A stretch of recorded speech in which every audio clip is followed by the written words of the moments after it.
Right. இயேசுவின் நாமத்தினாலே இறக்கம் செய்தார்கள்.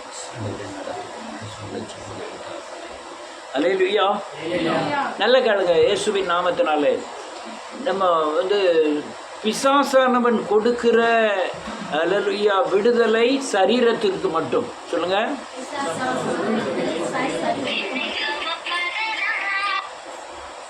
ஆனால் இயேசு கொடுக்கிற விடுதலை ஆத்மாவிலே, ஆவியிலே, சரீரத்தின் விடுதலை. இதுதான் பூரண விடுதலை எனப்படுவது. என்ன விடுதலை? பூரண விடுதலை. முழுசுமா நீங்க விடுதலை அடைஞ்சதின் அடையாளம் ஏதோ ஆத்மா மட்டும் விடுதலை அடைஞ்சிருக்கு, ஆவி மட்டும் விடுதலை அடைஞ்சிருக்கு, சரீரம் மட்டும் விடுதலை அடைஞ்சிருக்குங்கிறது பூரண விடுதலை அல்ல. அல்லேலூயா. நல்ல கவனிக்கணும். இயேசுவின் நாமத்தினாலே வேத வசனங்கள் எல்லாமே உங்களை விசுவாசிக்கிறத பொறுத்து தான் இருக்கு. நீங்கள் எதை விசுவாசிக்கிறீங்களோ, அது எந்த வேத வசனத்தை விசுவாசிக்கிறீங்களோ, தேவனை எப்படி விசுவாசிக்கிறீங்களோ அதுதான் உங்களுக்கு பதில். அல்லேலூயா. நீங்கள் நான் பிச்சைக்காரனாவே வாழ்வேன்னு நீங்கள் விசுவாசிங்கன்னா அதான் உங்கள் வாழ்க்கை. ஆண்டவர் நல்ல வீட்டில் குடியிருக்கவை பண்ணுவார், அது உங்கள் விசுவாசம் இருந்தால் அது உங்கள் வாழ்க்கை. அநேகருக்கு சரியான வசனங்கள் போய் கிடைக்கல. அல்லேலூயா.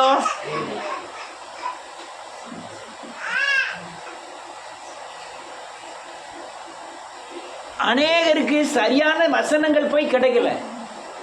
பெரிய பெரிய பரிசுத்தவான்கள் இருந்தாங்க, ஊழியம் செய்தார்கள். ஆனால் அவர்களுக்கு ஏற்ற வசனங்கள் போய் கிடைக்காதனால அநேகர் விடுதலை ஆகலை. அல்லேலூயா. ஆனால் அவங்களுக்கு வேறொரு கோணத்தில் வசனம் கிடைச்சிருக்கு, வேறொரு காரியத்தில் விடுதலை ஆனார்கள். ஆனால் எந்தெந்த வசனங்கள் யார் யாருக்கு எப்படி எப்படி கிடைக்கிறதோ அப்படி தான் அவங்க விடுதலை ஆக முடியும். இந்த ஒளியை தேடி இதில் கூட அந்த இவன் சாருகாசன் சொல்லுவார், தேவனை எப்படி எப்படி பிரிஞ்சிட்டாலோ அப்படி இப்படி பிரிஞ்சிட்டா. இத்தனை டினாமினேஷன் ஏன் இருக்குது, எத்தனை பிரிவுகள் ஏன் இருக்குன்னு ஒருத்தன் கேட்குறான். கேட்கும்போது அவர் சொல்கிற வார்த்தை, எப்படி எப்படி இயேசுவை புரிஞ்சுக்கிட்டாங்களோ அப்படி எப்படி அவங்கவுங்க பிரிஞ்சுக்கிட்டாங்க அப்படிங்கிற அதே தான் காரியம். அல்லேலூயா. என்னை விடுவிப்பார் அப்படின்னு நீங்கள் விசுவாசிங்கன்னா உங்களை விடுவிப்பார். என் குடும்பத்தை விடுவிப்பார் அப்படின்னு உங்களுக்கு விசுவாசத்துக்கு பலம் கிடைச்சுன்னா உங்கள் குடும்பத்தை விடுவிப்பார். நீங்கள் அந்த விசுவாசிக்குண்டான என்னென்ன விசுவாசிக்கீங்களோ அதான் காரியம். அல்லேலூயா. அநேகர் நினைப்பாங்க, யாரை ரசித்தாலும் சரி என் வீட்டுக்காரரை மாத்திரம் ரசிக்க முடியாது தெரியுமா உங்களுக்கு அப்படிம்பாங்க. கடைசி வரையும் அதான். அல்லேலூயா. யாரை ரசித்தாலும் பரவாயில்ல, என் மனைவியை மட்டும் ரசிக்கவே முடியாது தெரியுமா அப்படின்னு அவங்க விசுவாசத்தை அறிக்கை செய்கிறார்கள். அல்லேலூயா. வேதம் என்ன சொல்லுதுன்னா, எந்த மனுஷனையும் பிரகாசிப்பிக்கிற மெய்யான வழி, யாரையும் சந்திக்க அவரால் முடியும் அப்படிங்கிற நீங்கள் விசுவாசிங்கன்னா அது உங்களுக்கு நடக்கும். இவன் பிரச்சனை என்னன்னா, ஆவியில் ரட்சிப்பு வேணும், ஆத்மாவில் ரட்சிப்பு வேணும், சரீரத்தில் ரட்சிப்பு வேணும். எங்கெல்லாம் சரி, இதுதான் ஒரு கிறிஸ்துவனின் முழுமையான ரட்சிப்பு. நீங்கள் சபைகளில் போய் பார்த்துக்கிட்டு இருந்தீங்கன்னா நல்ல திடகாத்திரமாக இருப்பார், ஒரு நோய் இருக்காது. ஆனால் சஞ்சலப்பட்டுக்கிட்டே இருப்பார். குழப்பம், அந்த சஞ்சலம், அந்த துக்கம், யார்கிட்ட பைசா சம்பாதிக்க பண்ணலாம், என்ன வியாபாரத்தை பார்க்கலாம் அப்படின்னு ஓடிக்கிட்டே இருக்கும். அல்லேலூயா. இல்லைன்னா வீட்டு பிரச்சனை ஓடிக்கிட்டு இருக்கோம், மாமியார் இப்படி பண்ணுதாங்களா, மாமனார் இப்படி பண்ணுதாங்களான்னு ஓடிக்கிட்டே இருக்கும். நீங்கள் தேவ சமூகத்தில் உங்கள் ஆத்மா ரட்சிக்கப்பட்டிருந்ததுன்னா எல்லாவற்றையும் எங்கே தூக்கி வச்சுருவீங்க, வச்சுட்டு நீங்கள் விடுதலையாக இருப்பீங்க. இது என்ன ரட்சிப்பு? ஆத்தும ரட்சிப்பு. ஆனால் ஆத்தும ரட்சிப்பு அடையாதவர்கள் குழம்பிக்கிட்டே இருப்பாங்க. அல்லேலூயா. மனநோயோட மோசமாக குழம்பிக்கிட்டு இருப்பாங்க. ஆமென். ஒன்றுக்கும் இல்லாமல் இருக்கிறத பயந்துக்கிட்டே இருப்பாங்க. அதே போல் சரீரத்தில் ரட்சிப்பு இல்லாதவர்கள் எப்பவும் பிரச்சனை இருந்துக்கிட்டே இருக்கும். என்ன பிரச்சனை இருக்கும்? இன்னைக்கு பார்த்தா மண்டடி, இன்னைய வியாதி, நாளைக்கு பார்த்தா வயிற்று வலி, அதுக்கு அடுத்தால பார்த்தா கைவலிக்கு, அடுத்தால காது வலி, பல்வலி. வருஷத்தில் 30 நாள், மாசத்தில் 30 நாள் என்ன இருக்கும்? இது என்ன ஆகலை? சரீரத்தில் விடுதலை ஆகலை, ரட்சிப்பு ஆகலை. அல்லேலூயா. சிலருக்கு என்ன செஞ்சுட்டு இருப்பாங்க? கோபம், உண்மையாக கோபம் இருக்கும். இல்லையா? ஒரு ஆள்கிட்ட ஏதாவது ஒன்று கோவப்பட்டுட்டோம்னு வச்சுக்கிட்டோம், காலை பிரதர் இதோடைய ரியாக்ஷனை எங்கேயாவது கொண்டு வந்து காமிப்பார். நம்ம மோட்டர் சைக்கிள் போகும்போது கீழே தள்ளி விட்டாலும் விட்டுருவார். ஏன்னா ஒரு மாதம் கழிச்சு இது எங்கே ஆத்மாவில் என்ன, இருதயத்தில் என்ன ஆகலை, விடுதலை ஆகலை. அந்த இருதயத்தில் ரட்சிப்பு வரல. இப்போ நமக்கு ஒரு ஆள் தீங்கு செஞ்சால் உடனே மறந்துருன்னு வேற சொல்லுது. மறக்காமல் நீங்கள் வச்சுக்கிட்டு இருந்தீங்கன்னா என்ன அர்த்தம்? ரட்சிப்பு அடையலைன்னு அர்த்தம். அந்த வயக்காட்டில் போய் எங்கள் அம்மா தண்ணி எடுத்துட்டு சொல்ல, அவன் தண்ணி பாய்ச்சது எவனாவது வேறு மாதிரி பேசியிருந்தான்னு வச்சுக்கிட்டோம். அவன் உரம் என்னைக்கு போட்டுருக்கானோ அன்னைக்கு பார்த்து வடியை வச்சுட்டு வந்துடுவேன். அதுக்கு 8 மணிக்கு போய் தண்ணியை வடியை வச்சுட்டு வந்துடுவோம். அப்போ தான் சாயங்காலம் உரம் போட்டு வந்திருப்பான். ரூபா என்ன ஆகும்? ரூபா எவ்வளோ ரூபாய் போட்டிருப்பான்? 10 மார்க்க பாட்டு ஏகப்பட்ட மூடை, 2 மூடையை தட்டிருப்பான் யூரியாவை. அப்பவே 350 ரூபா, 350. இப்போ 1000 ரூபா கிட்ட இருக்கும் யூரியா. யூரியா போடுவாங்க, யூரியாவும் காம்ப்ளெக்ஸும் சேர்த்து போடுவாங்க. அவன் 1000-2000 செலவழிச்சுப்பான்.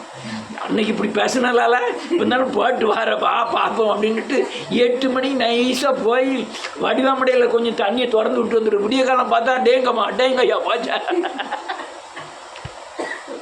இது என்னது? என் ஆவியில் விடுதலை ஆகலை. ஒரு ஆளை பார்த்த உடனே கசப்பு, ஒரு ஆளை பார்த்த உடனே மூர்க்கம், கோபம், இது எதுக்கு வருது? என் ஆவி என்ன ஆகலை? விடுதலை ஆகலை. விடுதலை ஆகலைன்னு என்ன அர்த்தம்? பேய்க்குள்ளே இருக்குன்னு அர்த்தம். ஐ மீன் கோபம். ஒரு ஆளை, சில ஆளை கண்டால் கடுமையாக கோபம் வந்துக்கிட்டே இருக்கும்.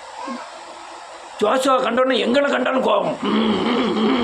அவன் ஒன்றுமே செஞ்சிருக்க மாட்டான். ஆனால் கோபம் எங்கே இருக்கு? மூடனுடைய இருதயத்தில் கோபம் கூடிக்கொண்டு இருக்கும். ஏன்னா விடுதலை ஆகலை, ரட்சிப்பு அடையலை. ஐ மீன் ரட்சிப்பு அடையலை. என்னைக்கோ ஒரு 10 மாதத்துக்கு முந்தி செஞ்ச ஒரு காரியத்துக்கு இன்னைக்கு வரையும் கோபப்பட்டு இருப்பாங்க. கோபப்பட மாட்டாங்க, உள்ள கருமிஷம் இருந்துக்கிட்டே இருக்கும். ஒன்றும் செய்ய முடியலன்னா வலிக்கவாது செய்யுது, வலிக்கவாது செய்கிறது. இது ஆவியில் விடுதலை இல்லை. நீங்கள் எங்கே விடுதலை இல்லையோ அங்கே பாதுகாப்பு இல்லை. என்ன இல்லை? அங்கே சஞ்சலம் நிறைந்ததாக இருக்கும். அதனால் உங்களுக்கு துக்கம் நிறைந்ததாக இருக்கும். ஆத்மாவில் விடுதலை ஆகலனாலும் சொல்லுங்க, ஆவியில் விடுதலை ஆகலனாலும், சரீரத்தில் விடுதலை ஆகலனாலும் உங்களுக்கு எப்பவும் சஞ்சலம் நிறைந்த வாழ்க்கையாகவே அமையும். இப்போ பிரச்சனை, நம்ம எல்லாருமே ரட்சிக்கப்பட்டிருக்கோம். ரட்சிக்கப்பட்ட அர்த்தம் மீட்பு. என்னது? மீட்பு அல்லது பாதுகாப்பு, அது அல்லது விடுவிக்கப்படுதல். இப்போ பிரச்சனை என்னன்னா, நம்ம சர்ச்சுக்கு வரோம், இது எறும்பா, சர்ச்சுக்கு வரோம், அநேகர் விடுவிக்கப்பட்டிருக்கோம். எங்க விடுவிக்கப்பட்டிருக்கோம்? இல்ல, ஒரு ஆள் ஆத்மாவில் விடுவிக்கப்பட்டிருக்கு, ஒரு ஆள் சரீரத்தில் விடுவிக்கப்பட்டிருக்கு, ஒரு ஆள் ஆவியில் விடுவிக்கப்பட்டிருக்கு. நீங்கள் ஆவியிலையும் சரீரத்திலையும் விடுவிக்கப்பட்டிருக்க ஆள் பிரசங்கம் பண்ணும்போதே அங்கே குழம்பிக்கிட்டு இருக்கு. ஆத்மாவில் என்ன ஆகலை? விடுவிக்கப்படலை. அதனால ஆத்மா இதுக்கு பிரசங்கம் நடந்துக்கிட்டு இருக்கு, ஆராதனை நடந்துக்கிட்டு இருக்கு, அங்கே குழப்பம் ஓடிக்கிட்டே இருக்கும். ஆனால் வாய் மாத்திரம் என்ன செஞ்சுக்கிட்டு இருக்கும்? கேட்குற மாதிரி கண்ணெல்லாம் பார்த்துக்கிட்டு தான் இருக்கும். ஆனால் மண்டையில் என்ன ஓடிக்கிட்டு இருக்கும்? சிந்தனை ஓடிக்கிட்டே இருக்கும். ஏன்னா ஆத்மா என்ன செய்யலை? விடுவிக்கப்படலை, ரட்சிக்கப்படலை. ரட்சிப்பு வந்ததும் ஆவி ஆத்மா சரீரத்துக்கு உள்ள ரட்சிப்பு மட்டும்தான் பூரண ரட்சிப்பு. நீங்கள் ஏதோ ஒரு ஆத்மா ரட்சிக்கப்படாமல் சரீரம்லாம் பிஸ்டியாக இருக்கு, இருதயம்லாம் கரெக்டாக இருக்குது, யாருக்கும் தீங்கு நினைப்பது இல்லை, ஆவியின் கனி கூட உங்களுக்கு இருக்கலாம். ஆனால் ஆத்மா ரட்சிக்கப்படலைன்னா ஒரே குழப்பம். இவர் என்ன பிரசங்கம் பண்ணாரு? ஆவியா குழம்பு, அவனுக்கு குழம்புறதுக்கு ஏதாவது ஒரு வழி வேணும். அது மெயினாக இந்த இடத்துல வந்த பிறகு வழி வரணும். ஏன் தெரியுமா? கேட்கக்கூடாதுன்னு எப்பமா உள்ளதை நினச்சிக்கிட்டு இருப்பான். அன்னைக்கு அந்த கான்ட்ராக்டுக்காரன் நம்மளை என்னமா பேசிட்டா, அது நினைக்கக்கூடிய நேரமா இது? ஏன் நீங்கள் ஆத்மாவில் என்ன செய்யலை? ரட்சிக்கப்படலை. இந்த காரியத்தில் ரொம்ப பேர் மாட்டியிருக்காங்க. இது ஏன் மாட்டியிருக்காங்கன்னா, இந்த பிரசங்கத்தை முதல்ல பண்ணலைனால மாட்டியிருக்காங்க. இதை இப்போ நம்ம கண்டுபிடிச்சிடுவீங்களா? ஆத்மாவிலேயே சரீரத்திலேயே என்னன்னு வேதத்தில் எழுதியிருக்கு. நீங்கள் எந்த பிணி வந்தாலும் நீங்கள் குணமாகிறதுக்கு வேதத்தில் மருந்து இருக்குது. ஆமென். குறிப்பிட்ட காலங்களுக்குள்ள, குறிப்பிட்ட மாசங்களுக்குள்ள, குறிப்பிட்ட வருஷங்களுக்குள்ள நீங்க விடுதலை ஆகணும். அதுக்கு பேர் சரீர ரட்சிப்பு. அல்லேலூயா. ஏன் இந்த ரட்சிப்பு வேணும்? எதனால அந்த பிசாசின் தன்மை எனக்குள்ள வருது? பாவத்தினால. என்னத்தினால? என்ன பாவம் செய்து எல்லாரும் தேவனுடைய பாதுகாப்பை, மகிமைன்னா பாதுகாப்பை இழந்து போனார்கள். அப்போ நீங்க ஆவி ஆத்மா சரீரத்தை விடுதலை அடைந்திருந்தாலும் நீங்க பாவம் செய்யும் போது என்னத்தை இழக்கிறீங்க? பாதுகாப்பை இழக்கிறீங்க. அல்லேலூயா. நல்லா புரிஞ்சுக்கணும். மேன் இது இந்த குழப்பம் வர்றது ரட்சிப்பு மட்டுமல்ல, இந்த வேதனை, அல்லையா, மன துக்கம், மன குழப்பம், இதெல்லாம் ரட்சிப்பு மட்டுமல்ல, சாபத்தின் அடையாளமே அதுதான். என்னது அடையாளம்? உன் ஆத்மா விடுவிக்கப்பட்டிருந்தா நீ எல்லாத்திலையும் விடுதலை ஆயிருவேன். ஆனால் ஆத்மா விடுதலையாக்க கூடாதபடி ஒரு சிந்தனைகள் எல்லாம் சிதறடித்து தேவ மகிமை உன் மேல காணக்கூடாதபடி, வசனம் உங்களுக்குள்ள நுழையக்கூடாதபடி, அல்லது நீ செய்த பாவத்துக்கு மனஸ்தாபப்படக்கூடாதபடி இந்த குழப்பத்தை கொண்டு வந்துருவான். குழப்பத்தை கொண்டு வர மட்டுமல்ல, டேரக்டாக உங்கள்கிட்ட பேசுவான். இவன் என்ன பேசிக்கிட்டு இருக்கான் பாருங்க. சாபமாம் சாபம். எப்பவுமே இயேசுநாதர் சாபத்தை சுமந்தது. அப்போ உள்ள என்ன இருக்கு? சாபத்தின் பிடி எது மாட்டிருக்க? ஆத்மா மாட்டிருக்கு. அல்லேலூயா. என் சரீரம் சாபத்தில் இருந்தாலும் என் ஆத்மா விடுதலையா இருந்ததுன்னா, சரீரம் விடுதலை ஆவதுக்கு என் ஆத்மா முயற்சி செய்யும். ஆனால் என் சரீரம் விடுதலை, ஆத்மாவே சாபத்துக்குள்ள இருந்ததுன்னா என் சரீரத்தை ஒருத்தரால் என்ன செய்ய முடியாது? விடுவிக்க முடியாது. ஏன்னா ஆத்மா வாழ்கிறது போல எல்லாத்துலேயும் ஆவி சரீரத்தில் விடுதலையா இருப்ப. நல்ல கேளுங்க, பெரிய கேன்சர் வியாதியோட கூட நீ விடுதலையா இருக்க முடியும். எங்க விடுதலையா இருக்கணும்? ஆத்துமால விடுதலையா இருந்ததுன்னா நீங்க நாளை சாக போறேன்னு சொன்னாலும் கூட நீங்க என்ன செய்ய மாட்டீங்க? பயப்பட மாட்டீங்க. சாக மாட்டீங்களா? சாவு முக்கியம் கிடையாது, பரலோக ராஜ்யம் தான் முக்கியம். என்ன முக்கியம்? முக்கியம். உலகத்துல வாழ்ற நாட்கள் முக்கியம் கிடையாது. நீ கேட்கலாம், அதுக்காண்டி ஆண்டவரே நாளைக்கு எடுத்துக்கணும்னு சொன்னா அவர் எடுக்க போறதும் இல்லை. எளிய அப்படிதான் கேட்டான், ஆண்டவரே போதுங்கிறத என் ஆத்மாவே அப்படிலாம் ஒன்றும் எடுத்துட மாட்டாரு. ஆனால் அவர் திட்டத்தின்படி தான் எடுப்பார். ஆனால் உன்னுடைய விசுவாசம் எப்படி இருக்கிறது? அதனால இந்த ஆத்மா மட்டுமல்ல, ஆவி மட்டுமல்ல, சரீரமும் பூரண விடுதலைக்குள்ள வரணும். இது பிடிபடுறதே பாவத்தின் தன்மையினால், பாவத்தினாலே. அல்லேலூயா. இன்னொன்று, அல்லேலூயா, உங்க பிறப்பின் மூலமாய் உங்க ஆத்மா, ஆவி ஆத்மா, சரீரம் சாபத்துக்கு உட்படுகிறது. அல்லேலூயா. ஒரு நான் ஆள் பேரை சொல்லலை, ஒரு அது யார் கேட்டாலும் அவங்க கேட்டாங்களோ பிரச்சனை இல்லை. அவங்க அம்மா சொல்லுது, எங்கள் மகா இப்படி ஒரு லவ் மேட்டரில் போய் மாட்டிக்கிட்டு நான் என்னையா செய்யட்டும். எனக்கு அது அந்த லவ் பண்ண ஆளெல்லாம் கேட்கும்போது எனக்கு பயங்கர வருத்தமாக இருந்தது. சொந்தத்தில் ரொம்ப முறை தவறியான லவ்வே எதிர்க்கிறது எழுப்புதல். லவ் கூடாதுங்கிறது. காதல் இதெல்லாம் மாம்ச இச்சைக்கு உட்பட்டது. திரும்ப சொல்கிறேன். ஆனால் உலகத்துக்காரங்க நீ யாரை மாதிரினாலும் ஒரு ஆள் 2 பிள்ளைகளும் கூப்பிட்டு நீ எப்படினாலும் லவ் பண்ணிக்க, யாருனாலும் லவ் பண்ணிக்க, நாங்கள் எப்போது தடையே இருக்க மாட்டோம், நீங்கள் பண்ணிவிடுங்கன்னு அப்படின்னு சொல்கிறாங்க உலகத்தில். ஆனால் கிறிஸ்துவம் அப்படி கிடையாது. கிறிஸ்துவம் லவ் வந்து மாம்ச இச்சைக்கு உட்பட்டது. அது சொல்லுது இப்படி வர முறையற்ற ஒரு காதலை பண்ணிட்டு அப்படின்ட்டு. என்ன சொல்லுவீங்க? நான் உடனே அவங்க வீட்டில் உள்ள பேக்ரவுண்டை கேட்டேன். பேக்ரவுண்டை கேட்டோம்னா அது விவரம் பூரா சொல்லிச்சு, இப்படி இப்படி பேக்ரவுண்டு இருக்குன்னு. அப்போ உங்கள் மகளை சொல்லி குத்தமில்ல, நீங்கள் தான் முதல்ல மனம் திரும்பி தேவ சமூகத்தில் நின்று இதிலேருந்து பிடிகள்லேருந்து விடுதலை ஆகணும். ஆமென். மகளுக்கு இயேசுவை பற்றி தெரியாது. செத்தவன் செத்துட்டான், அவன் திருப்பி மனம் திரும்ப போகிறது இல்லை. அவன் போகும்போதே இதை வச்சுட்டு போயிட்டான். இப்போ ஊடையில் இருக்குது யாரு? பெத்தவங்க தான். இந்த பெத்தவங்க நீங்கள் தேவ சமூகத்தில் நின்றுங்க. அதே மாதிரி எத்தனை காரியங்கள் சொல்ல முடியும். லூகாஸ் பிரதர் ஒரு கம்யூனிட்டி, அவன் வீட்டம்மா வேறு கம்யூனிட்டி. உடனே பயங்கர ஊரை எதிர்ப்பு, வீட்டை எதிர்த்து கல்யாணம் முடிச்சிட்டாங்க. கல்யாணம் முடித்து பயங்கரமான பிரசங்கம் பண்ணக்கூடியவர், பயங்கரமான அபிஷேகத்தில் நிறையக்கூடியவர், ஒரு சபையை நல்லா நடத்தக்கூடியவர். 8 பிள்ளை பிறந்தது, 4 பிள்ளை தான் இருந்தது. பிள்ளைகளெல்லாம் நல்லா கவனிப்பார், நல்ல ஃபோர்மேன் வேலை பார்த்தாரு பேப்பர் மில்லில். ஆனால் அவ்வளவு பிரசங்கம் பண்ணியும் தான் செய்த தவிர சிலுவையில் போய் மனம் திரும்பி பாவம் பண்ணி பின் ரட்சியத்தை பெறல. ஏன்னா அவருக்கு அந்த சத்தியம் போய் என்ன செய்யலை, கிடைக்கல. ஆனால் நல்ல பிரசங்கம் பண்ணுவார். அது பயங்கரமான ஒரு தடவை பிரசங்கம் பண்ணார் பார்க்கணும். இன்றைக்கி எனக்கு ஞாபகம் இருக்குது. எலியா அந்த தகர்த்து போட்ட பலிபீடத்தை செப்பனிட்டான், நீயும் இருதயத்தை செப்பனிடு அப்படின்னு பிரசங்கம் பண்ணார்.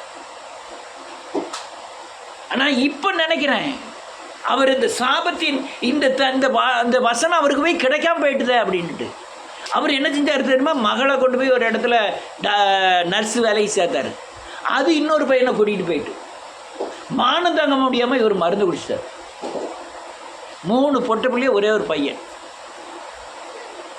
எங்கள் புன்னக்காயல் ஊருக்கு வீட்டுக்கெல்லாம் நான் போயிருக்கேன். வீடெல்லாம் பெரிய வீடு கட்டியிருக்காரு, பூசுறதுக்கு துட்டு கிடையாது. வேலை வேண்டாம்னு எழுதி கொடுத்து அதை வார துட்டை கொண்டு போய் பூசினார். பிரச்சனை எங்கே, அந்த புள்ள மேலே இல்லை, அந்த புள்ள மேலே இல்லை, இந்த இவருக்குள்ள ரத்தம் தான், அணுக்கள் தான் அந்த பிள்ளைக்குள்ளே இருக்கு. இப்போ இவர் என்ன செஞ்சுருக்கணும், மனம் திரும்பி இருக்கணும். சரியானபடி மனம் திரும்பி கணவனும் மனைவியும் சேர்ந்து மனம் திரும்பணும். இப்போ நான் மட்டும் பாவம் செஞ்சிடறேன், நான் மட்டும் மனம் திரும்பணும். நானும் என் மனைவியும் சேர்ந்து பாவம் செஞ்சிடறேன், 2 பேரும் சேர்ந்து மனம் திரும்பணும். திரும்பி அந்த அந்த அந்த வரக்கூடிய தண்டனைக்கு அவர் புல் ஸ்டாப் வச்சுருக்கணும், வைக்கலை. இவர் செத்துட்டார், இறந்துட்டார். அப்பமாவது இந்த சாபத்திலேருந்து விடுதலை ஆயிடுவாங்களா? யாரை பிடிக்க, பிள்ளைய பேர பேத்தி அப்படி பிடிச்சி போகும். புல் ஸ்டாப் வைக்கக்கூடியது. அதே மாதிரி தான் சொல்கிறேன், நீங்கள் ஆவி ஆத்மா சரீரத்தில் பூரணமான விடுதலை ஆகலைன்னா அது விடுதலை அல்ல. ஏன் அந்த விடுதலை ஆகணும்னா, எல்லோரும் பாவம் செய்து தேவ மகிமை அற்றவர்கள் மாநாட்டும் அல்ல. நான் கற்பந்தரித்ததே பாவத்தில். என் தாய் என்னை பாவத்தில் தான் கற்பம் தரிச்சா. அதனால் எனக்கு சரீரம் ஆவி எல்லாமே பாவத்தில் நிறைஞ்சிருக்கும். ஒரு வசனத்தை வாசிப்போமே. பிரசங்கியின் புஸ்தகம் 7வது அதிகாரம் 20வது வசனம்.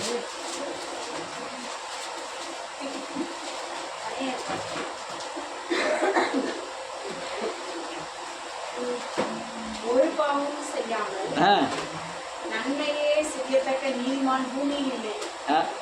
20வது வசனம்.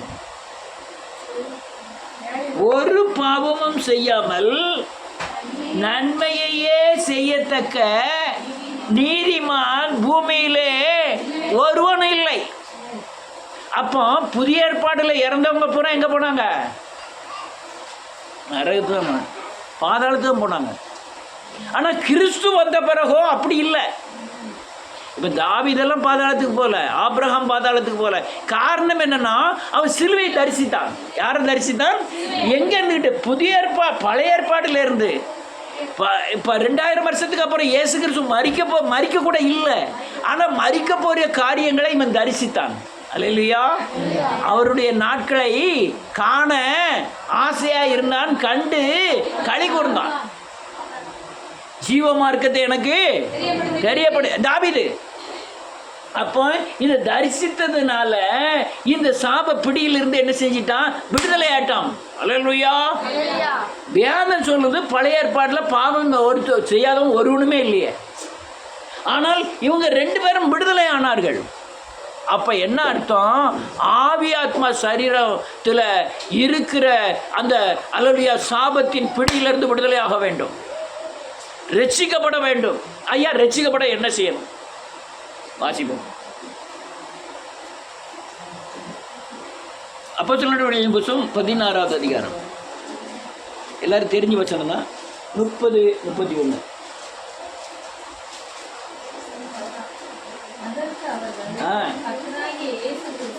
கர்த்தராகிய இயேசு கிறிஸ்துவை ஆமென் ஆமென் ஆமென் வசனத்தை போதித்தார்கள். போதும், நல்லா கவனிக்கணும். கர்த்தர் ஆகிய என்று கர்த்தர் ஆகிய ஆண்டி ஆகிய முருகேசன் என்ற தாவீது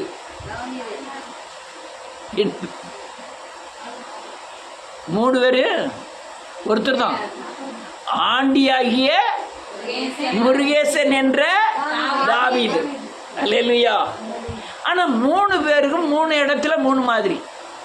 ஆண்டினா எல்லாருக்கும் தெரியுமா? தெரியாது. அது நான் ஆண்டின்னு பேர் வச்சாங்க.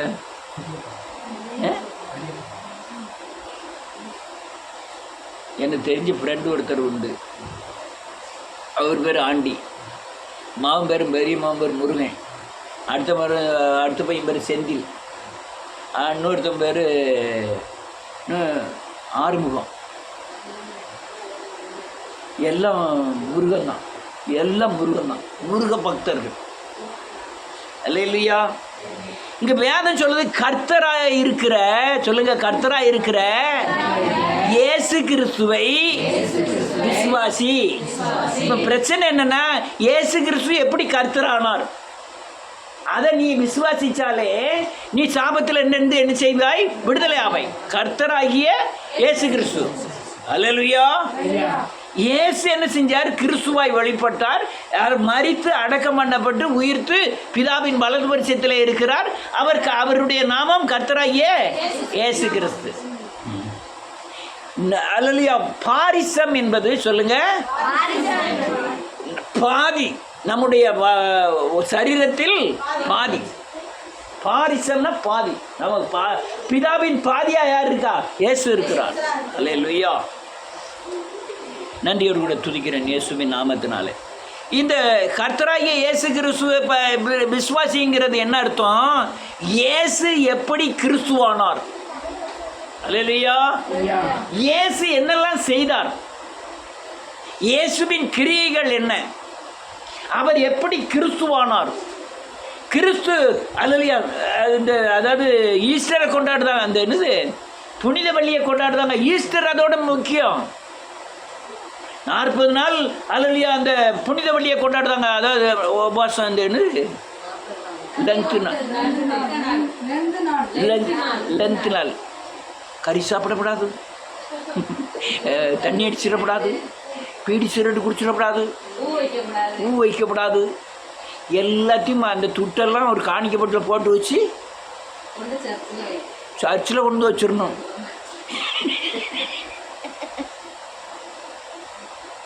ஆனால் அது முக்கியம்தான். அதே மாதிரி என்ன முக்கியம்? ஈஸ்டர் முக்கியம். ஏன் முக்கியம்னா, அவர் உயிர் தெழுந்தார். அவர் என்ன செஞ்சாரு? அவர் எப்படி மரித்தாரோ சொல்லுங்க, நானும் மரிக்கணும். அவர் எப்படி உயிர் தெழுந்தாரோ நானும் உயிர் தெழுவேன். இந்த தன்மை மட்டும் உங்களுக்கு புரிஞ்சிட்டுனா உங்க ஆவி ஆத்மா சரீரத்தில் இருக்கிற சாபம் நீங்கிரும். எத்தனை பேர் தெரியுமா கிறிஸ்துக்குள்ள வந்த பிறகும் எத்தனை வியாதி என்னை அட்டாக் பண்ணிச்சு? எல்லாத்துக்கும் தெரியும். எதுவுமே நிக்கல.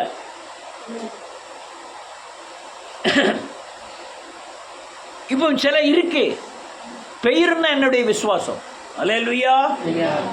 பெயர்னா இது இல்லை. அல்லேலூயா. ஆனா ஆத்மாவில் விடுதலை ஆயிருக்கிறேன். எதுல விடுதலை ஆயிருக்கிறேன்? என் ஆத்மாவில் விடுதலை இருக்கிறதா சரீர பாதிப்பு எனக்கு பாதிப்பா தெரியல. ஆனா ஆவியில விடுதலை ஆயிருக்கிறேன். ஆனா சரீரத்தில் பாதிக்கப்பட்டிருக்கு, அது விடுதலை ஆகும். அல்லேலூயா.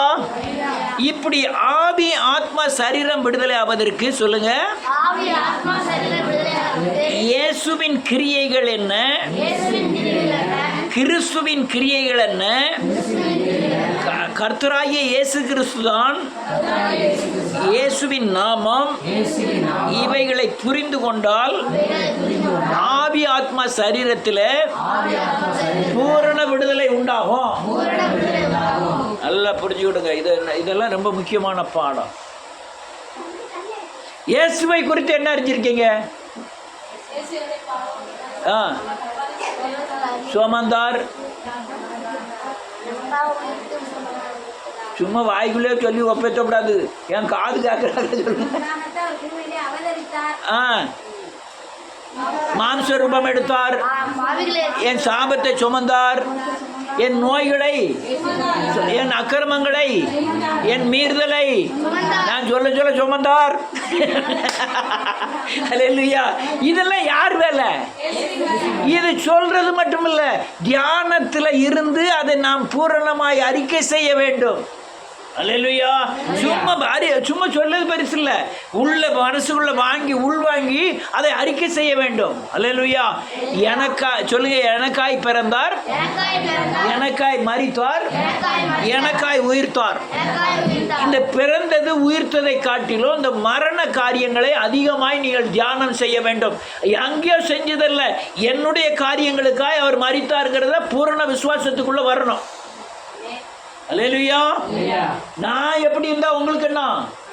நீங்க முதல்ல தப்பிச்சாதான் என்னை காப்பாற்ற முடியும். அப்போ எனக்காக நான் எல்லா பற்றியும் அறிக்கை செய்ய வேண்டும். அல்லேலூயா. என்ன அறிக்கை செய்யணும்? எங்க தாத்தா பூட்டன் செய்த பாவத்தை இயேசு சுமந்து கொண்டார், என்ன ஒன்றும் செய்யாது அப்படின்னு சொல்லி நீங்க அறிக்கை பண்ணணும்.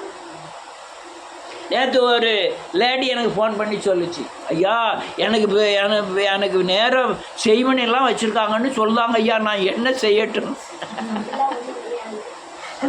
கிடையாதா? உண்டு, செய்வனை உண்டு. அல்லேலூயா. ஐயா நான் என்ன செய்யட்டும்? ஏதோ அடிக்கடி செய்யணும் வச்சுக்கிட்டே இருக்காங்க அப்படின்னு. அல்லேலூயா.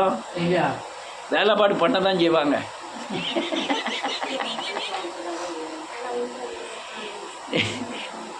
நான் அந்த பொம்பளை அந்த ஆள்கிட்ட சொன்னது, வானத்தையும் பூமியும் படைத்த தேவன் எனக்குள் இருக்கிறார், அதனால் இந்த செய்வனை பிசாசு என்னை மேற்கொள்ளாதுங்கிற உறுதி உங்களுக்குள்ள இருக்கணும். எங்கண்ணா நீ உங்கள் வீட்டில் வச்சு உங்களுக்கு விரோதமாக சேவலை கழுத்தை அறுக்கான், அங்கன தோண்டி உள்ளே வைக்கான், நீங்களும் கூட சேர்ந்து மீச்சு உள்ளே வைக்கணும். வச்சுட்டு சொல்லணும், நீ இதை செஞ்சா என்னைய ஒன்றுமே வாய்க்காது, ஏன்னா என் மேலே இயேசுவின் ரத்தம் தெளிக்கப்பட்டிருக்குன்னு சொல்லணும். அப்படி நீ சொல்லக்கூடிய பலன் இருந்ததுன்னா உங்களுக்கு இந்த செய்வனெல்லாம் பிடிக்காது. மாரியக்கா பார்க்குறதே சரியில்லைன்னு நினச்சிட்டேன்னு வச்சுக்கிட்டோம், நினச்சிட்டேன்னு வச்சுக்கிடுவோம், மாட்டிடுவோம், அங்கே மாட்டிடுவோம், டக்குன்னு மாட்டிடுவோம். அல்லேலூயா. அபிவிசுவாசம் தான் பிசாசு உங்களுக்குள்ள நுழையக்கூடிய ஆயுதம். உங்களுக்குள்ள பிசாசு வந்து அவன் செய்வனே வச்சிருக்க மாட்டான், இவன் செய்வனை வச்சிருப்பானா, அது செய்வனை வைக்காட்டாலும் அவன் எங்கே செஞ்சிருவான், வச்சது மாதிரி உள்ளே வந்துடுவான். அல்லேலூயா. வச்சிருவான், வைக்கலைனாலும் வந்துடுவான். அல்லேலூயா. இதெல்லாம் பேயின் கிரியைகள். அல்லேலூயா. ஆனால் இதெல்லாம் சுமந்து தீர்த்தாருங்கிற பூரண விசுவாசம் உங்களுக்குள்ள வரணும். என் மேலே இயேசுவின் ரத்தம் தெளிக்கப்பட்டிருக்கிற பூர்ண விசுவாசம் வரணும். அல்லேலூயா. எனக்காய் மரித்தாருங்கிற விசுவாசம் உங்களுக்குள்ள வரணும். என் சாபத்தை சுமந்து தீர்த்தாருங்கிற விசுவாசம் உறுதியாக இருக்கணும், என் மனசுக்குள்ள உறுதியாக இருக்கணும். எங்கள் தாத்தா எத்தனை கொலை நாள் பண்ணட்டும்பியா, அந்த சாபத்தை அவர் சுமந்துட்டாரு, இயேசுநாதர் சுமந்துட்டாரு, என்னைய என் பிள்ளைய பிடிக்கிறதுக்கு அதுக்கு என்ன இல்லை அதிகாரங்களில் உறுதியான விசுவாசம். அப்படியா இப்படியா மதில் மேலே பூனைன்னு சொல்லுவாங்க. ஏன் அப்படி சொல்லுவாங்க? உங்களை தான் கேட்க. புளியற மதில் மேலே பூனைன்னு சொல்லாங்க, எதுக்கு தெரியாதா? அது அங்கே போயிட்டுமா நிற்குமா? அதே மாதிரி இருக்கக்கூடாது. அல்லேலூயா. சீர்க்கமாக இருந்தீங்கன்னா உங்களை மேற்கொள்ளாது. இது உங்கள் ஆவியாத்மா சரீரத்தில் சாபம் மேற்கொள்ளாதபடி, அல்லேலூயா, இந்த பாவத்தின் கிரியைகள் மேற்கொள்ளாதபடி பாதுகாக்கும். அல்லேலூயா. இன்னொன்று எப்படி ரட்சிக்குமா? கர்த்தராகிய இயேசு கிறிஸ்துவை விசுவாசி, அப்பொழுது நீயும் முன்பிட்டாரோ ரட்சிக்க. நீ மட்டுமல்ல உங்கள் வீட்டாரும் என்ன செய்யப்படுவீர்கள்? நீ வீட்டாருங்கிறதுக்கு ஒரு சந்ததின்னு அர்த்தம். ஆமென். உன் சந்ததின்னு அர்த்தம். அல்லேலூயா. இப்போ அல்லேலூயா. கிறிஸ்து என்ன செய்தாரு? உயிர்த்தெழுந்து சொல்லுங்க எனக்குள்ளே வாசமா இருக்கிறார். எனக்காய் வேண்டுதல் செய்கிறார். என் பாவத்தை குறித்து உணர்த்துகிறார். என்னை கண்டிக்கிறார். என்னை போதிக்கிறார். எனக்கு ஜெப விவரமா பண்ண தெரியாதனால சொல்லுங்க, சும்மா சொல்லுங்க, வசனம் தான். எனக்கு பண்ண தெரியாதனால அவர் எனக்குள்ள இருந்து கருத்தா என்னை ஜெபம் பண்ண வைக்கிறார். எல்லாருக்குமே ஜெபம் பண்ண தெரியாது. எல்லாருக்குமே என்ன தெரியாது. இப்ப பண்ணுற ஜெபம்லாம் பூரண ஜெபம் அல்ல. ஆனா ஆவியானவர் ஜெபம் பண்ண கத்து கொடுத்து தான் நம்ம என்ன செய்யறோம், ஜெபம் பண்ணுறதுக்கு சரியானபடி முயற்சிக்கிறோம். நீங்க நல்ல நினைக்கணுங்கிறதுக்காண்டி நான் ஜெபம் பண்ணக்கூடாது. ஆமென். அலங்காரமான ஜெபங்களை நான் ஜெபம் பண்ணால் அது கேட்கப்படும் என்று நினையாது இருப்பாயாக. ஆனா எனக்கு யாருக்கு பிடிக்கணும் ஜெபம்? தேவனுக்கு ஒத்துக்கிடணும், அவருக்கு ஒத்துக்கிடணும். அப்போம்னா யார் இருந்து ஜெபம் பண்ணணும்? ஆவியானவர் நம்ம நாவில் இருந்து ஜெபம் பண்ணனா உங்க வாயின் வார்த்தைகளே மாறும். ஆமென். நம்ம கேட்டுட்டா என்ன கேட்டுவோம்? ஆண்டவரே நல்ல பாயாசம் வைக்கணும், ஆண்டவரே போகும்போது சைக்கிளில் நல்லா போகணும், ஆண்டவரே நல்ல இப்படி கேட்போம். ஆனால் ஆவியானவர் இருந்துட்டாருன்னா எப்படி கேட்பாரு? பரலோகத்துக்கு ஆயத்தமாக்கக்கூடிய என்னென்ன வழிகள் உண்டோ அவ்வளோத்தையும் என்ன செய்வார் பண்ணுவார். இப்போ 20 வருஷத்துக்கு முந்தி செய்த பாவத்தை ஒரு சட்டுன்னு மண்டையில் அடித்து இதை அடிக்க பண்ணுன்னு சொல்லுவார். ஆனால் நீங்கள் ஆவியானவர் இல்லாமல் ஜெபம் பண்ணால் அந்த யாபம் என்ன செய்யாது, வராது. அல்லேலூயா. அப்படி செஞ்சால் நீயும் உன் வீட்டாரும் என்ன செய்யப்படுவீர்கள், ரட்சிக்கப்படுவீர்கள். இதுதான் காரியம். கர்த்தராகிய இயேசு கிறிஸ்துவை விசுவாசித்தால் நீயும் உன் வீட்டாரும் ரட்சிக்கப்படுவீர்கள். ஒரு வசனத்தை வாசிப்போம். எபேசியரின் புத்தகம் 2வது அதிகாரம் 8-9.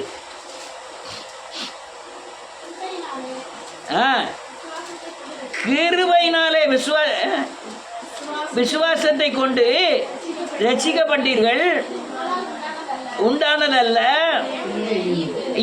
ஒரு நிமிஷம். அல்லேலூயா.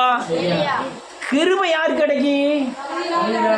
தகுதி இல்லாதவனுக்கு. நீ ரட்சிப்பை பெறணும் என்ன செய்யணும்? எனக்கு தகுதி இல்லைன்னு என்ன செய்யணும்? தாழ்த்தணும். அல்லேலூயா. நான் பலசாலி ஆண்டவரே, நான் அபிஷேகம் பெற்றிருக்க ஆண்டவரே, நான் வரங்கள் பெற்றிருக்க ஆண்டவரே, எனக்கு அந்த வசனம் தெரியும், இந்த வசனம் தெரியும் ஆண்டவரே, ஆனாலும் எனக்கு ரட்சியம். அவர் ரட்சிப்பாரா? ரட்சிக்க மாட்டாரு. அவர்கிட்ட போய் உங்க பலத்தெல்லாம் என்ன செய்யக்கூடாது, சொல்லக்கூடாது. உன்னுடைய பலவீனத்தை அறிக்கை செய்யணும். ஆண்டவரே, நான் விடிய காலம் 5 மணிக்கு எந்திரிச்சு ஜெபத்தில் கலந்துக்கணும்னு தான் நினைக்க என்னால முடியலை. ஆண்டவரே, நான் முழங்கால் போட்டு தான் ஜெபம் பண்ண நினைக்கிறேன், ஆனாலும் உறக்கம் வருதுனால செல்லை தலையில் வச்சுக்கிட்டே படுத்துக்கிட்டேன். ஆண்டவரே, நான் உங்களை சொல்லலை, சும்மா சொல்லுதேன்.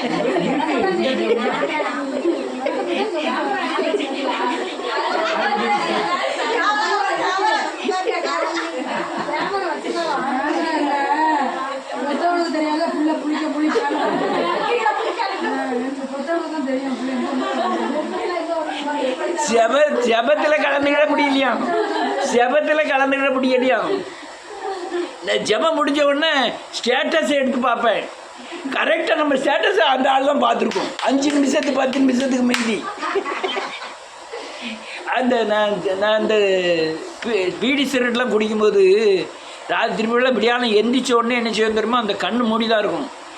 பின்னால் தலைவணிக்கு பின்னால் கை போய் அந்த தீப்பெட்டி பீடியை தான் தேடி அதை எடுத்து அந்த லைட்டில் தான் கண்ணை முழிக்கிறது. அதே மாதிரி தான் இவ்வளவு செல்லு வச்சிருக்கோம். இதே காலம் எந்திரிச்ச உடனே செல்லு அப்படியே தடவி முதல்ல ஸ்டேட்டஸ் யாரெல்லாம் போட்டிருக்கான். நான் உங்களை சொல்லலை. அதே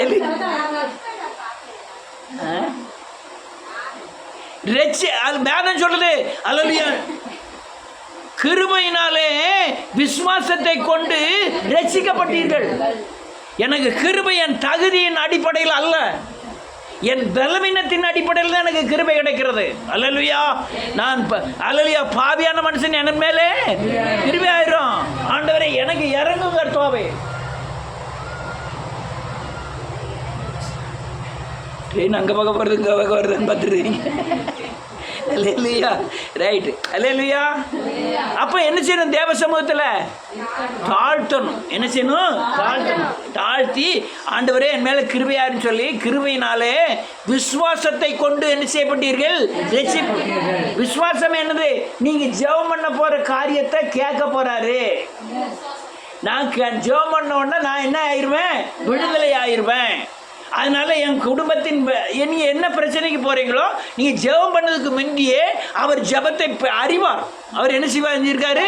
உன் வாயிலிருந்து வார்த்தைகள் பரவாவதற்கு முன்னே என்ன கேட்க போறேன்னு என்ன செஞ்சிருக்கிறாரு? நீ சொல்லி தான் தெரியும், ஆனால் நீ சொல்ல வேண்டும்னு விரும்புகிறார். ஆமென். பிள்ளையை கூப்பிட்டு போகிறோம், பேச தெரியாத இந்த சின்ன பிள்ளையா இருக்கு, என்ன வேணும்னு கேட்கும். அவன் கடையில் பார்த்த உடனே அதை தாங்க இதை தாத்தான்னு ஒரு செவுட்டில் ஒரு அடி அடிச்சுட்டான்.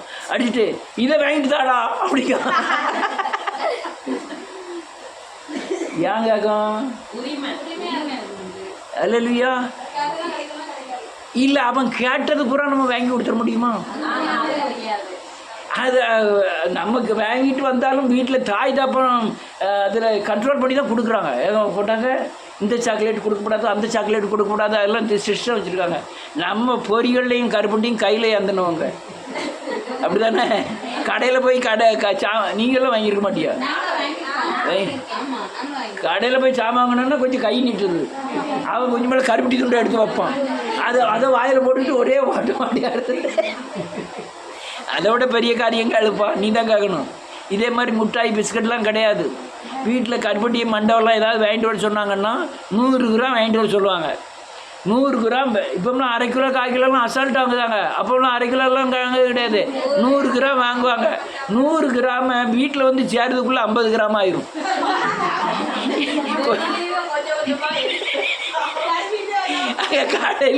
கடையிலேருந்து வீடு வர்றதுக்குள்ளே அது 50 கிராம் ஆயிரும். எல்லாம் என்ன இவ்வளோதான் கொடுத்தாங்களா? ஆமாம், இவ்வளோதான் கொடுத்தாங்க. நஷ்டமாம்மா, சத்தியமாம்மா, அவர் இவ்வளோதான் கொடுத்தாரு. நமக்கு முந்தைய யாருக்கு தெரியும்? அம்மாவுக்கு தெரியும். இவன் காலையிலே வழியில் திருட்டு வந்துருக்கான்னு. அல்லேலூயா. அப்போ நீங்கள் கேட்கறதுக்கு முந்தையே என்ன கேட்க போகிறோம்னு, கொடுக்கணுமா கொடுக்கக்கூடாதான்னு எல்லாம் தெரியும். ஆனால் அவர் கேட்கணும்னு விரும்புகிறார். அல்லேலூயா. அதையும் எப்படி கேட்கணுமா? நீர் தந்துருவேர்னு சொல்லி கேட்கணுமா?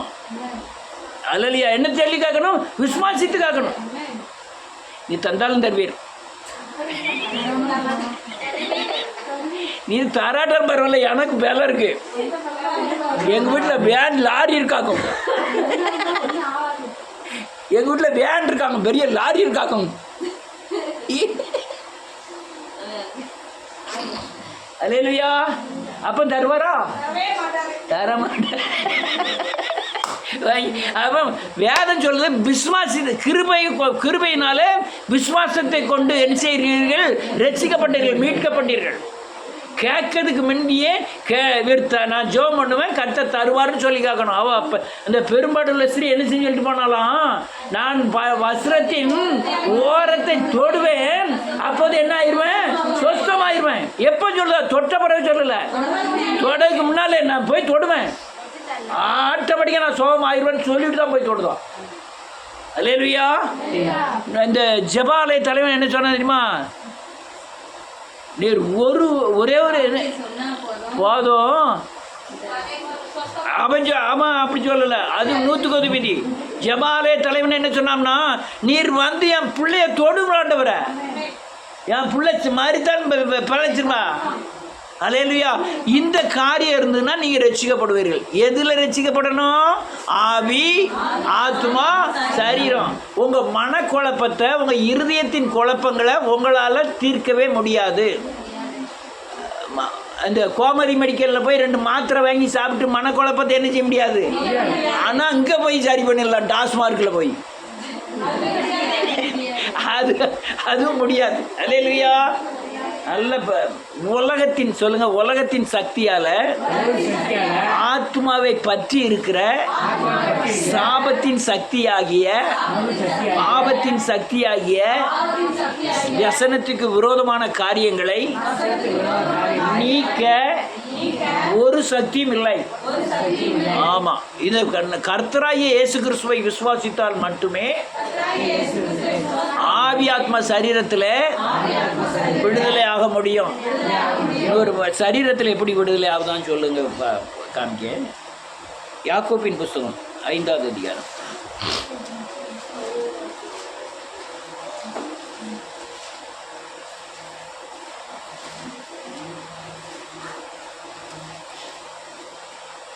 பதிமூணாவது வசனத்திலிருந்து அடுத்த வசனம். வரவழைப்பானாக. ஆமென். இப்போ என்ன, நான் இதோட முடிச்சிட்டேன். நேரம் ஆகிட்டா ரைட். இயேசுவின் நாமத்தினால கர்த்தாவே பேசு. யார் நாமத்தினால? இப்ப பிரச்சனை என்னன்னா, சபை மூப்பர் போறவன் இயேசுவின் நாமம்னா இவனுக்குள்ள உறுதியாகணும். இவங்களுக்குள்ள என்ன உறுதியாகணும்? கர்த்தர் சொல்லுங்க, இயேசுவாய் வெளிப்பட்டு சிலுவையில் மரித்து அடக்கம் பண்ணப்பட்டு உயிர்த்து கிறிஸ்துவாய் பிதாவின் வலதுவரிசத்தில் இருக்கிறார். அவரே எல்லா நாமத்திற்கும் மேலான நாமமாகிய கர்த்தராகிய இயேசு கிறிஸ்து. இந்த புரிதல், இந்த எண்ணங்கள் அவன் மனசுக்குள்ள இல்லாம அந்த மூப்பர் போய் ஜெபம் பண்ணா என்ன செய்யாது? கேட்காது. நான் ஜெபம் பண்றேன், இப்ப அது கேட்காது. நான் இந்த வசனத்தை சொல்லுவேன், கேட்காது. எது கேட்கும்னா, தேவன் பூமியில் இறங்கி வந்து மாம்சத்தில் உள்ள நோயை சுமந்துக்கிட்டார். இந்த மனுஷனுடைய நோயை சுமந்துக்கிட்டார், பாவத்தை சுமந்துக்கிட்டார். அவர் இதுக்காக மரித்து அடக்கம் பண்ணிட்டு பிதாவின் வலதுபட்சத்தில் இருக்கிறார். எல்லாவற்றுக்கும் மேலான நாமத்தை அவருக்கு கொடுத்துருக்கிறார். அது எபேசியரில் இருக்கு, கொடுத்துருக்கிறார். அந்த நாமம் தான் கர்த்தராகிய இயேசு கிறிஸ்து அப்படின்னு அவர் மனசுக்குள்ள விசுவாசிச்சுட்டு ஜெபம் பண்ணாதான் என்ன செய்யும்? கேட்கும். என்ன? சரீர மீட்பு. என்ன மீட்பு? அடுத்தால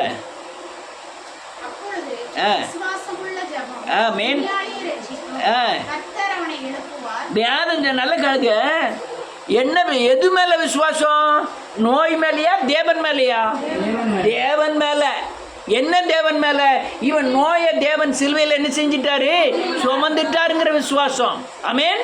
நீங்க உங்க மேல இல்ல, தேவன் மேல, இயேசு மேல. இயேசு உங்களை நல்ல கழுங்க. திருப்பமே இயேசுல தான் இருக்கு. திருப்பமே எங்க இருக்கு? இயேசுட்டு தான் இருக்கு. இயேசுவை அறிகிறது தான் அறிவு. இயேசுவை அறிகிறது தான் பலன். இயேசுவை அறிகிறது தான் உன்னத சக்தி. அது ஒன்று நான் கிறிஸ்துவெல்லாம் மறுதளிக்கல. இயேசு தான் மைய கருத்து. இந்த பைபிளின் மைய கருத்து யார் தெரியுமா? இயேசு. அடுத்தல ஆமென், மன்னிக்கப்படும். நல்லா கவனிக்கணும். நீங்கள் சொஸ்தமடையும்படிக்கு உங்கள் குற்றங்களை சபை மூப்பரும் கீழே படுத்திருக்கவனும் ஒருத்தனுக்கு ஒருத்தர் என்ன செய்யணும்? நாளைக்கு உங்கள் வீட்டில் வந்து பாஸ்டர் ஜெபம் பண்ண வர்றார். பாஸ்டர்னா நான் தானே வரணும். இன்னும் அது குரு வருவார்.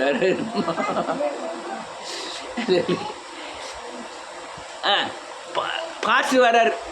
எந்த பாஸ்டர் வர்றாரு? உங்கள் பாஸ்டர் வர்றாரு. என்ன பாஸ்டர்? இன்பராஜ் வர்றார். இப்போ உங்கள் தாத்தா படுத்துருக்கு. உடனே தாத்தாட்ட சொல்லு, இந்த வசனத்தை காமிச்சு, அவர் செபிக்க வரவரும் பாவத்தை அறிக்கை செய்யணும், நீங்களும் பாவத்தை அறிக்கை செய்யணும், ஒருவர் குற்றத்தை ஒருவர் என்ன செய்யணும். இப்போ தாத்தா அறிக்கை பண்ணிடுவாரு. அப்போ தான் அங்கே என்ன ஆகும்? அப்போ என்ன அர்த்தம்? இந்த பாஸ்டராய் ஊழியராய் மூப்பராய் வருகிறவர்கிட்ட பெரிய தவறு ஒன்றும் என்ன செய்யக்கூடாது. இருந்ததுன்னா என்ன? நோய் என்ன செய்யாது? குணம் ஆகாது. ஒருவருக்கு ஒருவர் குற்றங்களை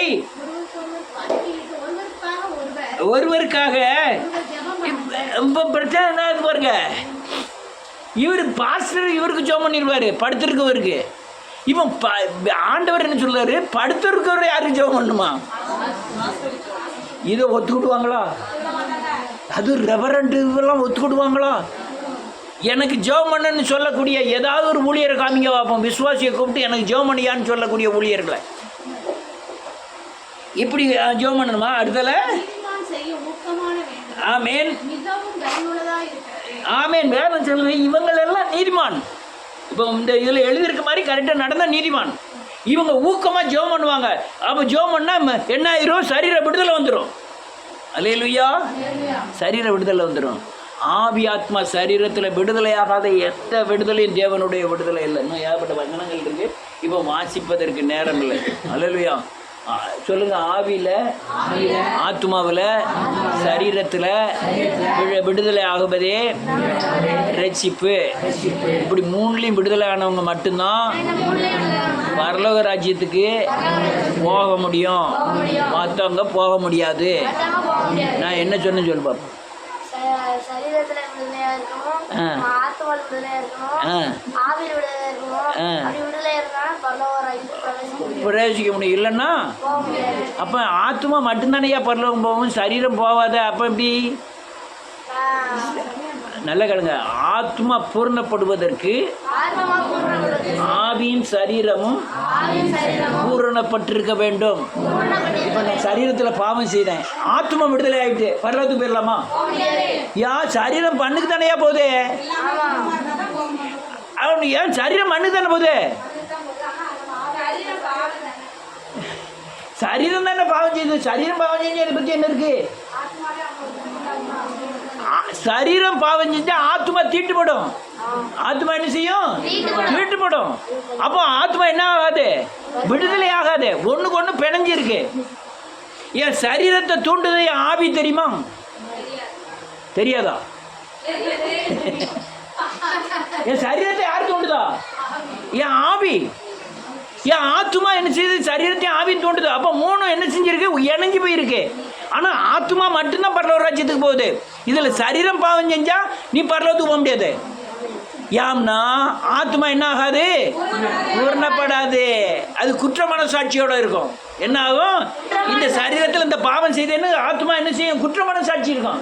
குற்ற மனசாட்சின்னா பரலோக ராஜ்யத்துக்குள்ள நினைச்ச முடியாது. போகும்போது நான் எல்லாத்திலும் பரிசுத்தமாக இருக்கிறேங்கிற விசுவாசம் இருந்தால் தான் எங்கே போக முடியும்? பரலோகத்துக்கு போக முடியும். அதனால ஆவி ஆத்மா சரீரம் என்னாக வேண்டும்? விடுதலை பூர்ண